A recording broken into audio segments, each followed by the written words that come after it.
That's exactly how Beautiful Restoration started. Kayleen saw a lady sitting on the curb with her belongings, crying, and she stopped. And now this is public information. They have the video on her. Okay. Her husband was pimping her out and got tired of her and booted her to the curb and just threw her stuff out. And so she's crying. Well, Kayleen drove by and saw her and said, "What's the matter?" and shared the story. So she went home and got Brian, her husband. They came back and picked up Cherie and all of her belongings and took her home and offered her to stay in one of the guest bedrooms. And Lisa, because we had the apartment here, she wasn't driving home every night, so she'd drive to Edmond and spend time with Kayleen, and then she'd come to church on Wednesdays. And after a few weeks, Cherie came out and said, "Kayleen, Lisa," she calls them Mama. "Mama Lisa, Mama Kayleen, I want what you have. Can you teach me?" Oh, God. So they ended up with 4 instructors and 2 ladies, and they started Beautiful Restoration. Wow. And then some of the instructors, God called them elsewhere, so Kayleen and Lisa has stuck with it.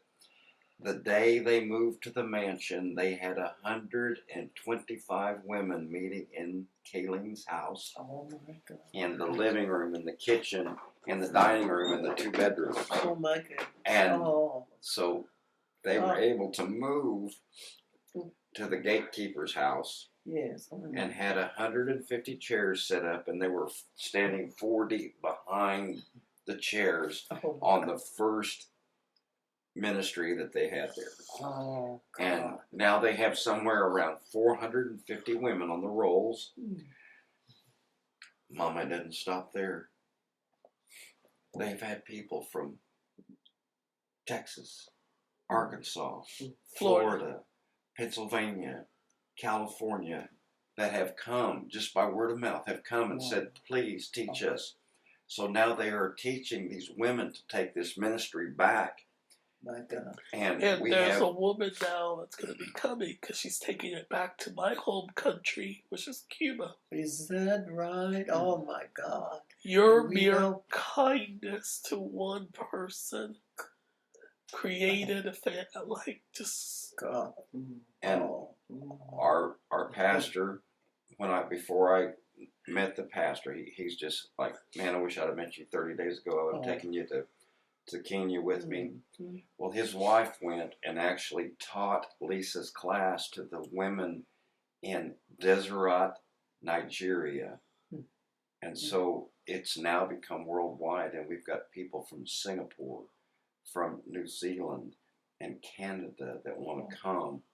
And that's what the mansion is for, is to have a place it's a home. It's not a church, it's a home. They can come into the home and they can be taught, and then the rest of the mansion is where they stay for the time that they're there. Oh, my. What a beautiful. We need to get you up there. Oh yes, I'd like to see you that. would. Oh my gosh. God. Oh. And God you would. I'm listening to your words, and I'm like, my gosh, I feel like I'm at Beautiful Restoration. Oh, thank you, Jesus.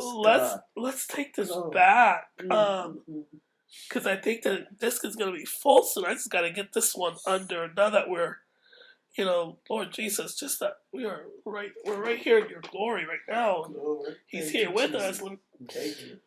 One thing I was told is your powerful prayers, and Mark's story about when he found out he had throat cancer. I didn't have throat cancer. I was diagnosed with throat cancer. Yeah. If someone else wants to claim it, it's theirs. It's not mine. Okay.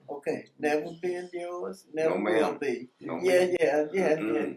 We can speak that. Yes, we can. You might be right. Yes, we can. Yeah, that's good. Hallelujah, God. Hallelujah. Woo! Glory. Yes, Lord God, that's good. So You ought to see the look on people's face when I tell them that. But I did not have cancer. I had a tumor the size of a golf ball, but it wasn't. It was diagnosed as stage 4. See. It's not mine. It was not yours. Not Okay. mine. So when he had this tumor that was not his, Mm-hmm. now one thing he said is that he couldn't speak. He was hospitalized. Do you want to tell a little of your story? No. Jesus. When? How much of the story do you want to hear? Again? Just probably we got about 15 more minutes left on the disc. Okay.